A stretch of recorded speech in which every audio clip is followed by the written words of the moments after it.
Thank you, boss.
Thank you for taking in those animals, boss.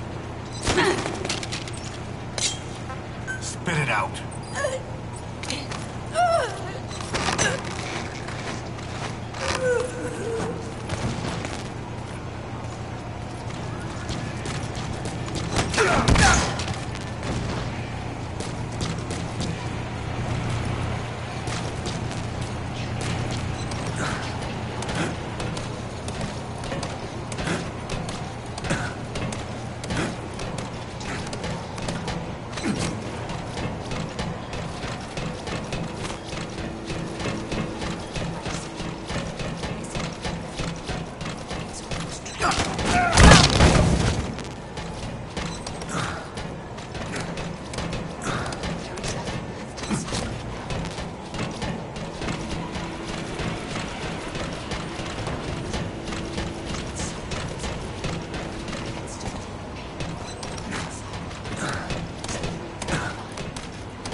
Boss, we're ready to develop new equipment. Boss!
is nothing left inside me now. Nothing at all. No hatred. Not even regret. And yet sometimes at night, I can still feel the pain creeping up inside me.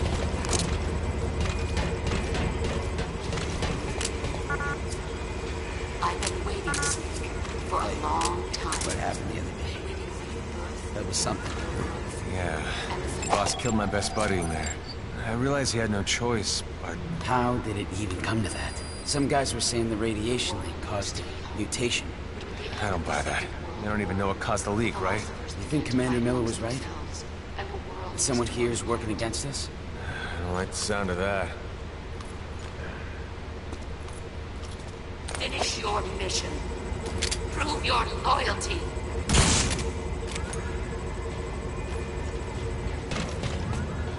To make the world one again.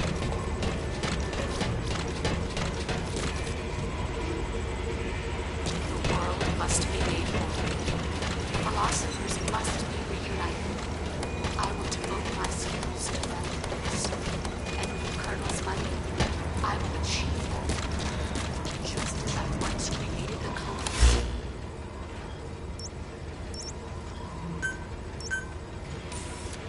Like said, isn't it beautiful? It's almost tragic.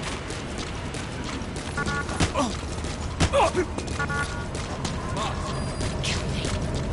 Kill me now.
Boss, whoever you are, I only take orders from you.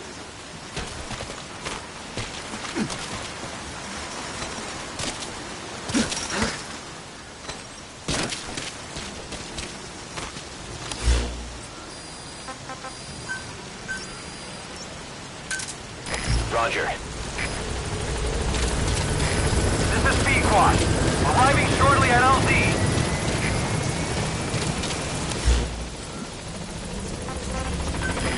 This is P-Quad. On station at LZ.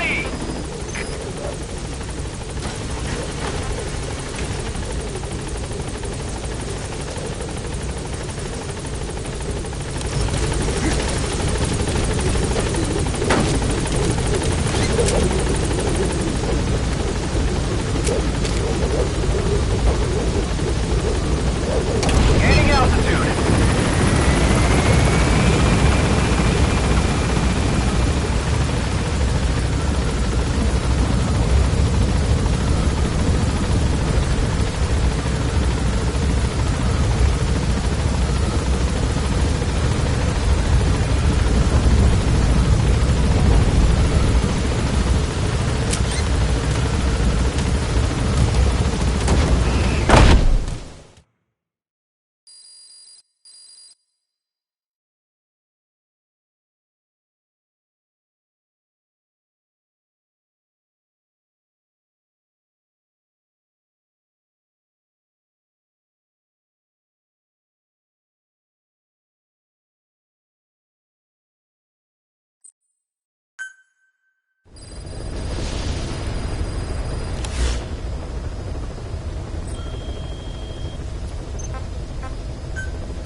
is a Spetsnaz detachment commander.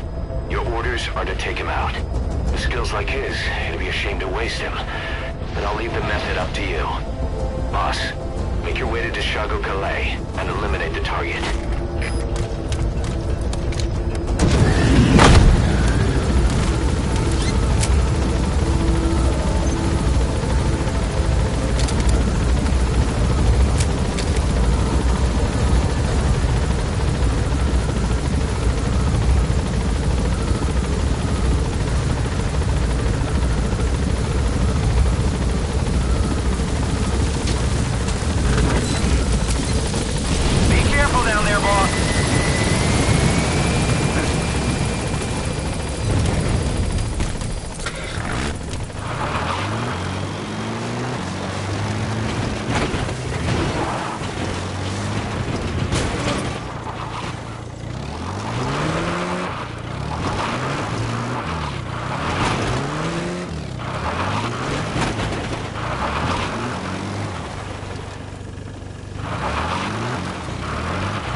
That's a cashmere goat. Its hair is a well-known raw material for high-quality fabric. The outer coat is fairly coarse, though. Only the soft undercoat is used. That's why it's so valuable.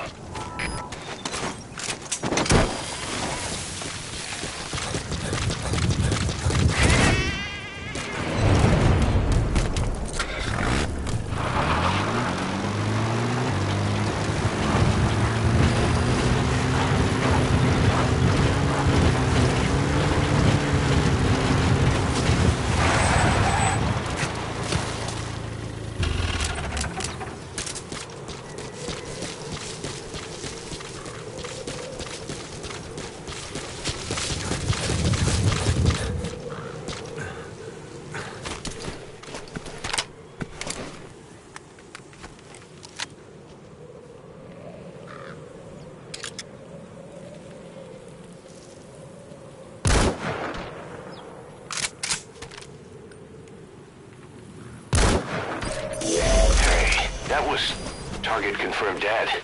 Impressive work, boss.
No sign of the enemy. Mission complete, boss.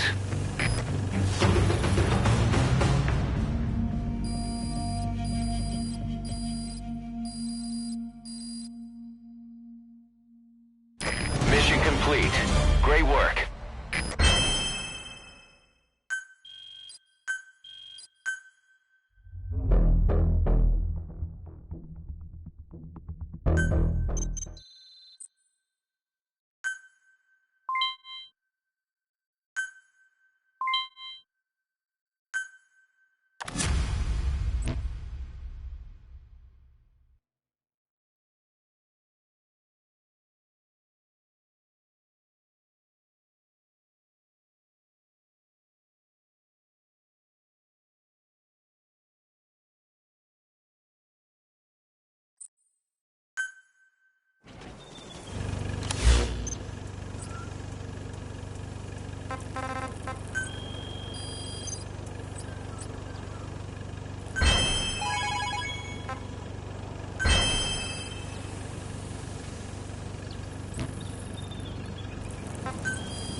I did not choose to be quiet.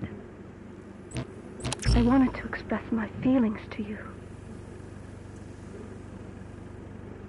If only we shared a common tongue.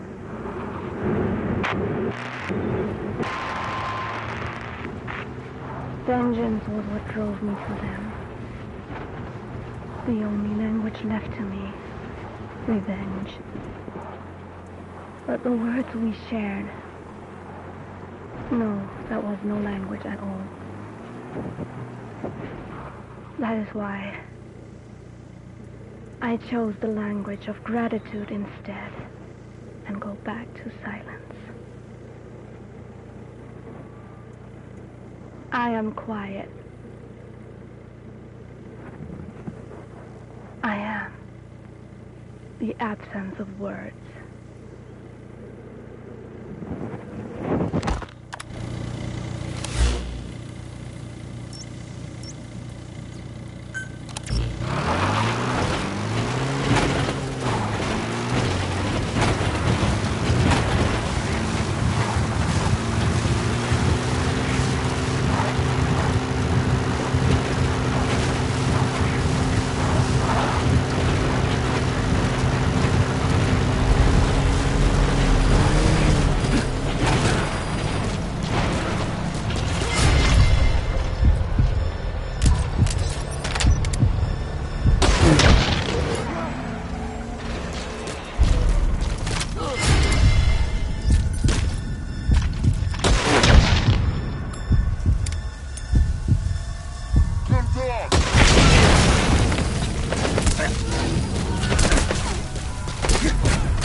Boss, come in.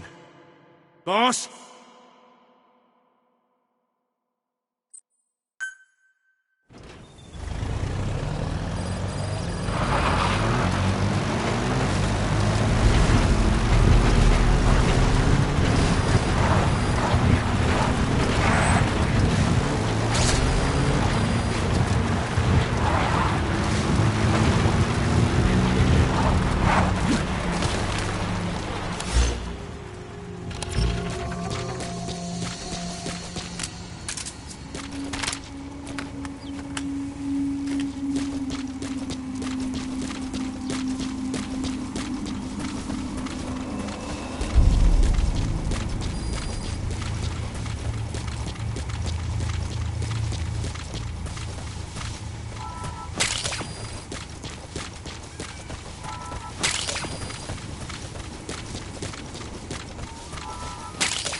That's the target.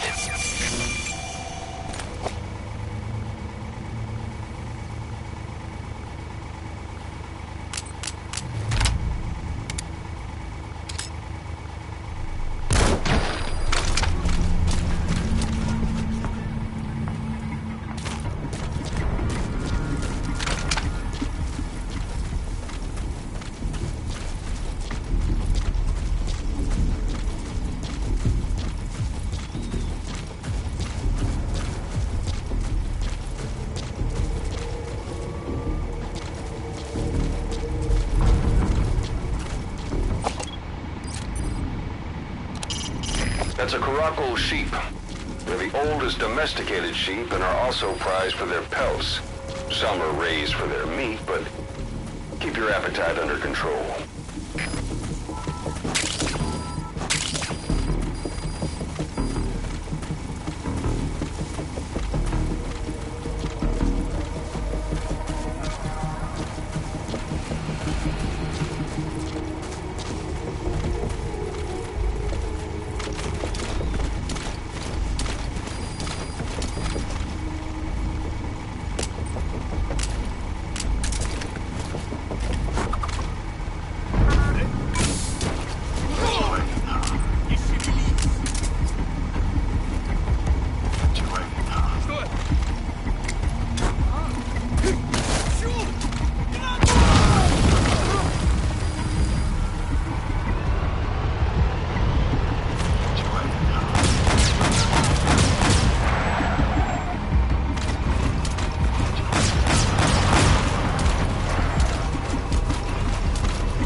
2. Roger that.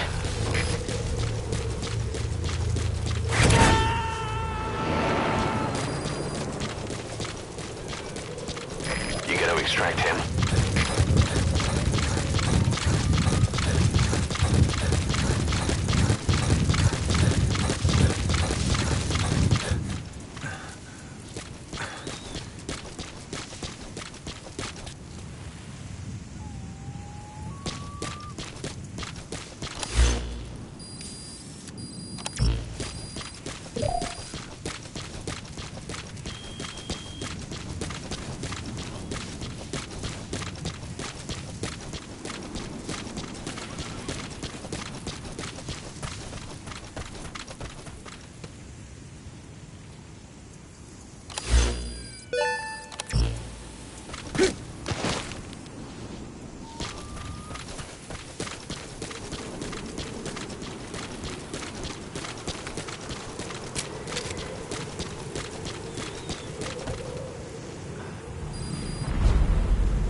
Subject on board.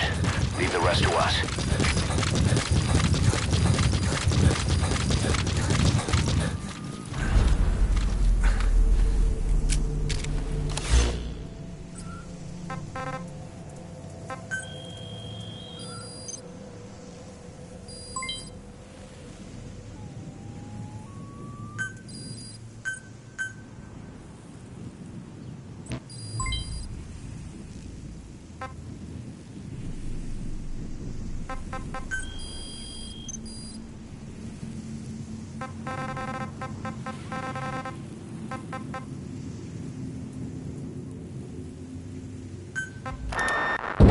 Open this thing! Huey! Damn it, Huey! Open it now! Please! Let me out! Kill me. Kill me!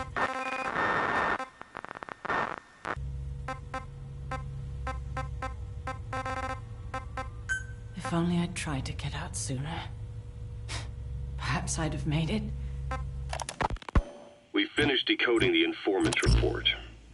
That floating kid we've run into a few times now. Looks like he was a test subject in clinical experiments. The Soviets called him the Third Boy.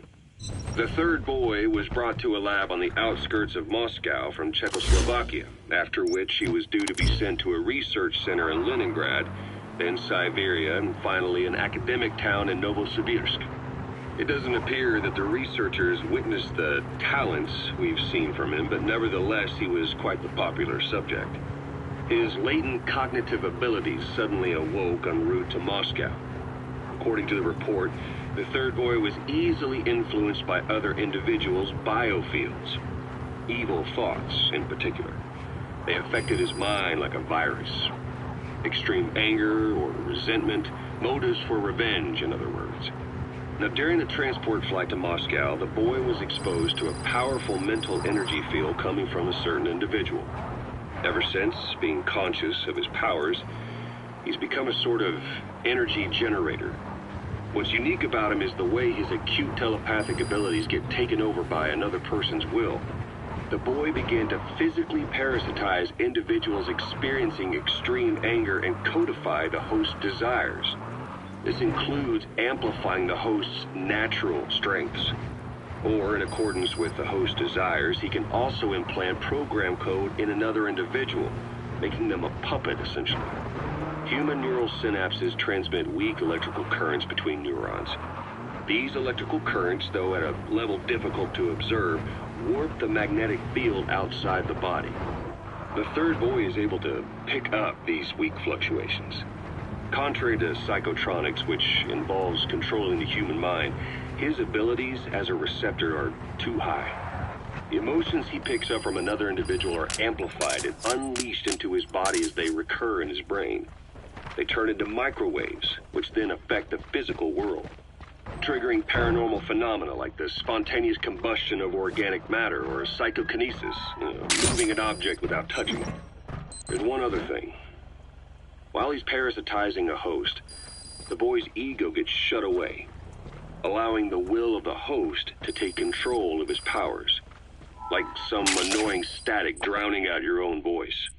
That means he isn't responsible for what's been happening.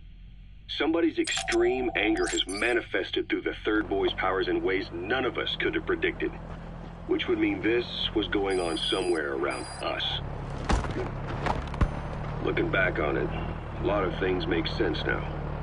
The man on fire, Sahelanthropus, they both came to life thanks to the third boy's powers. Everything has been happening through him as a catalyst. We first saw him in the hospital on Cyprus. The boy parasitizing the man on fire's desire for revenge gave him his new abilities in return. He next appeared at the Hamid Fighters Fort where the honeybee was hidden. There, the boy parasitized Skullface's vengeful mind. He controlled Sahelanthropus, making it do whatever Skullface wanted. Same goes for when we extracted Emmerich onto the chopper. When he appeared at the Devil's House in Central Africa, Skullface's will controlled the man on fire via the third boy's powers. Everything is clear up to this point. But even the informant couldn't pinpoint who the host was in the cave within Serac power plant. Sahelanthropus suddenly became active, then crushed not only the man on fire, but Skullface as well. Surely neither of them could have been the host. Who else was at that location and bore anger more extreme than either of them? Whose will was controlling Sahelanthropus?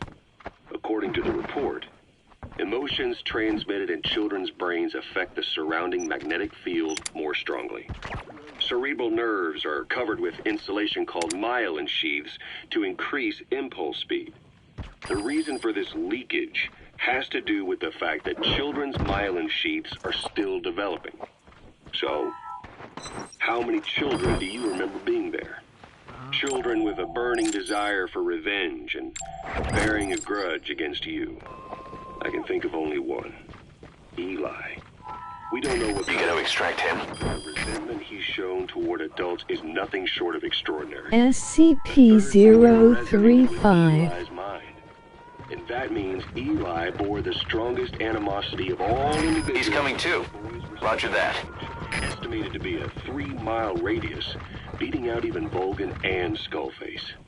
The third boy has probably remained hooked on Eli's anger since. You remember at the Devil's House, the third boy showed an interest in Shabani? That must have been his ego making a rare appearance. He may possess abilities far beyond anyone else in the world, but he's still a kid. Maybe them both being kids was enough to bring them together. And if so, maybe with Eli, he isn't feeding off him, but acting in symbiosis with him. So what kickstarted the third boy's powers? If we look at the location and time that his plane went down, we can make a pretty good guess. When the plane experienced the first anomaly, it gave an accurate report of its position to a control tower, due north of the Black Sea, 125 miles east of Kiev. Dead south on the Black Sea is Cyprus's Green Line. So the plane's position was directly north of the hospital where you've been asleep for 9 years. And this anomaly was reported at exactly the same time that you were. The plane was enveloped in flame from the inside out. The fuselage burnt to ashes. There were no survivors, at least not publicly admitted. Your thoughts formed a synchronicity with the boy's psyche and were amplified inside his brain. That would have been more than enough to trigger his abilities. Your rage was like a big bang in his head, blowing the lid off his powers. The boy was then secretly moved to the lab outside of Moscow where Volgan was comatose. There, Volgan's thoughts resonated with the boy and he was awakened. Volgan became the man on fire, hell-bent on getting revenge on you. His instincts led him straight to you. Skullface knew Volgan from Operation Snake Eater, or perhaps from even before. Monitoring this pair of extraordinaries, he discovered the hospital and sent his assassin and XOF. Skullface was probably watching the situation from close by. Then, realizing how useful these two test subjects could be, he approached them. Reacting to Skullface's thirst for revenge, this time the boy let Skullface's will control Volgin. Volgin, at times driven by personal revenge, at times through Skullface's will, kept on moving, though his body was little more than dead meat. Perhaps there were moments where even your thoughts affected him as well. But without the boy's power, it was like the plug had been pulled from the socket. Everything was powered by anger, malice, revenge. This is how the end of the report sums things up. Both the third boy and the man on fire were originally test subjects of paranormal research for military applications. Like telekinetically controlling the leader of an enemy nation and making him launch a nuke. Or stopping the heart of someone on the wrong side of the Berlin Wall. Experimenting with latent human abilities. They were used as tools of the Cold War. The boy's only crime was being born with unique gifts. But he was sacrificed on the altar of war. His life reduced to slavery under other people's wills. Turned into a living weapon with no will of his own.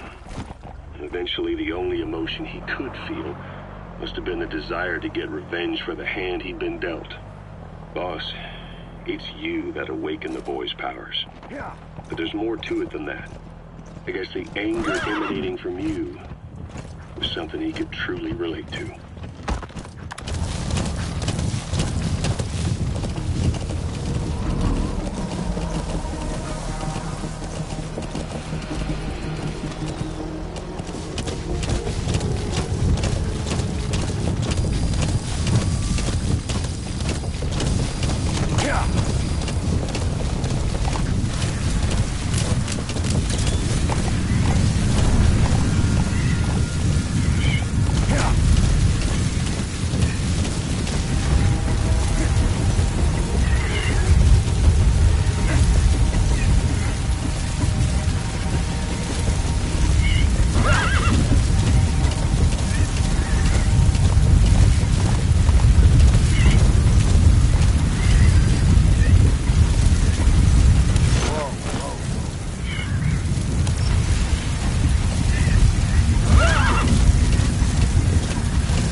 Прекратить огонь! Прекратить огонь!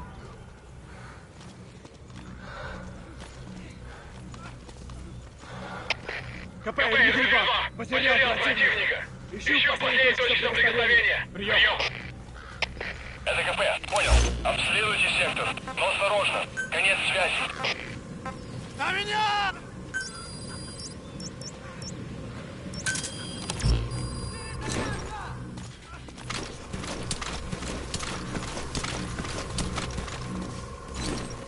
Контакт! Открыть огонь!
Brown bear.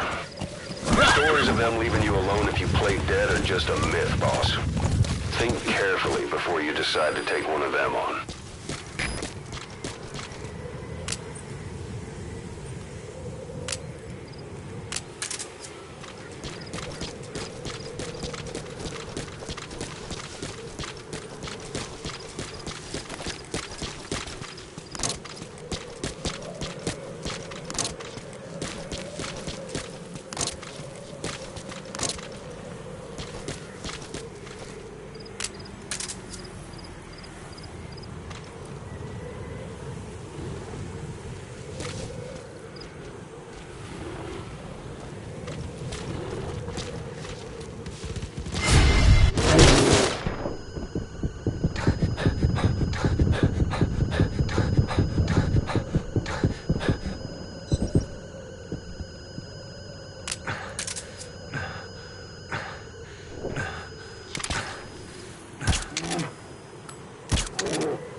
Слыхал последние новости?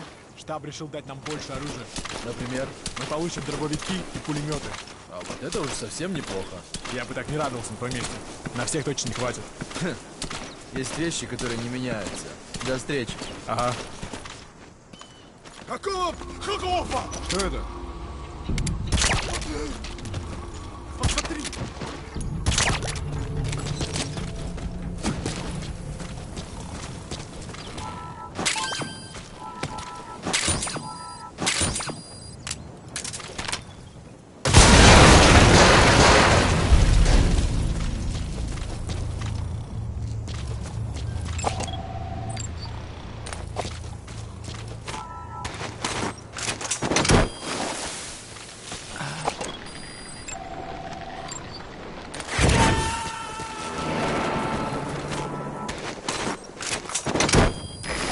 Extract him.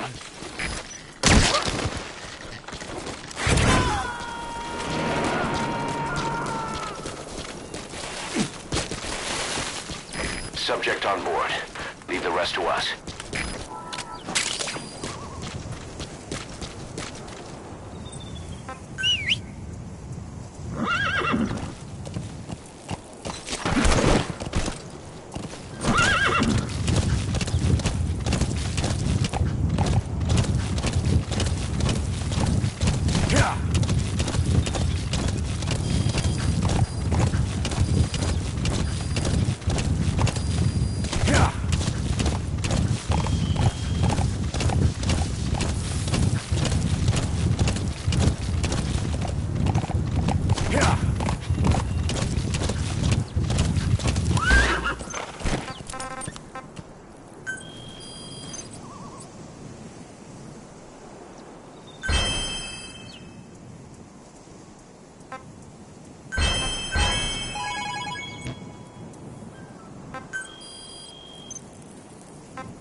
It appears I was looking at things wrong. What do you mean? All of you. Until now, I had thought of your organization, Diamond Dogs, as a superorganism. You'll have to explain that one. The term refers to a unit of eusocial insects like ants or bees. While made up of many individuals, they behave as though they are one organism, with the Queen as their nerve center. The close ties you share here reminded me of that. Well, the boss's efforts do pull us all together. I was not finished. I'm speaking in terms of homogeneity. You come from all walks of life, do you not? Many races and tongues, talents, and pasts, complementing each other. influencing each other, making Diamond Dogs the unique group that it is. Of course. We have no use for mindless drones around here.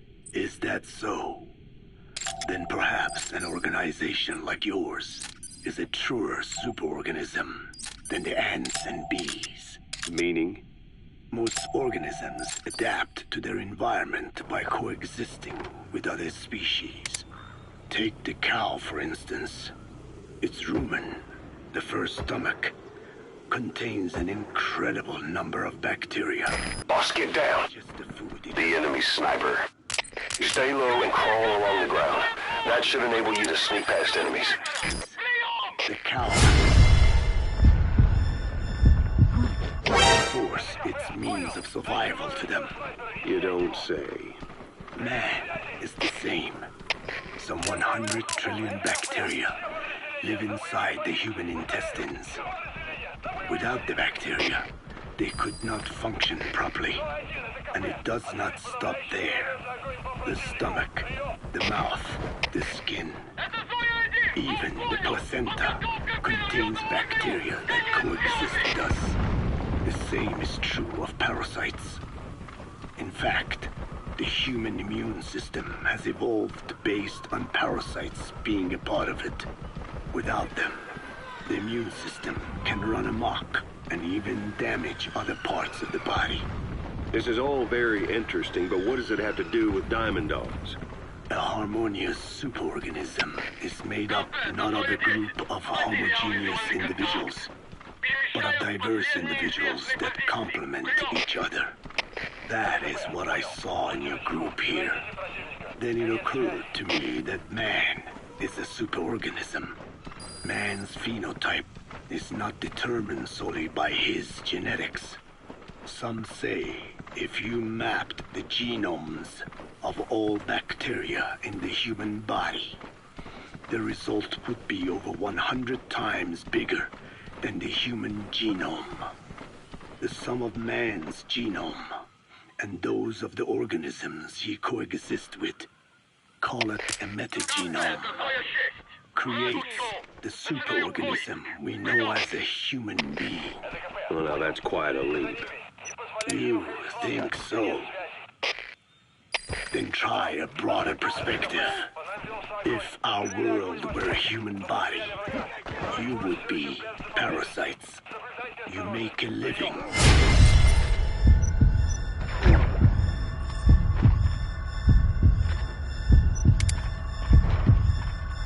Dirty work that the world powers cannot handle themselves.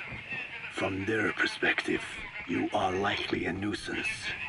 But without you, pus would build up around the world, and autotoxemia, self-poisoning, would follow. The world needs your kind. Thank goodness for that. Skullface forced me to turn parasites into weapons. Creatures with which we are supposed to coexist. Meanwhile, that foundation I worked with focused solely on the human genome. Apparently thinking that manipulating it would get them whatever new form they want. Both ways are mistakes. Neither is a true superorganism. I am Dine. By speaking with those living inside me, we enhance one another and enjoy harmonious growth. Such was the original purpose of my research. You have made me remember this. Well, it's an honor. You can travel the world, but you won't find another place like this. If the whole world was like this base, I think the peoples of the world